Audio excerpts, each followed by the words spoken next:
হাজার বছর ধরে আমি পথ হাঁটিতেছি পৃথিবীর পথে। সিংহল সমুদ্র থেকে নিষেধের অন্ধকারে মালয় সাগরে অনেক ঘুরেছি আমি বিম্বিসার অশোকের ধূসর জগতে। সেখানে ছিলাম আমি আরো দূর অন্ধকারে বিদর্ভ নগরে। আমি ক্লান্ত প্রাণ এক, চারিদিকে জীবনের সমুদ্র সফেন।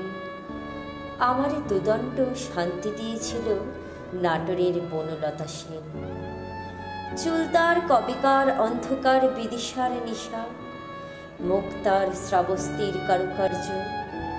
অতি দূরে সমুদ্রের পর হাল ভেঙে যে নাবিক হারায়েছে দিশা।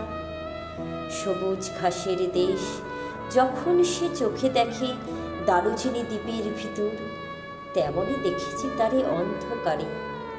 বলেছে সে, এতদিন কোথায় ছিলেন? পাখির নীরের মতো চোখ তুলে নাটোরের বনলতা সেন। সমস্ত দিনের শেষে শিশিরের শব্দের মতন সন্ধ্যা আসে। ডানার রৌদ্রের গন্ধ মুছে ফেলে চিল।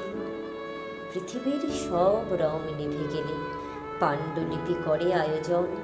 তখন গল্পের তরে জোনাকির রঙে ঝিলমিল।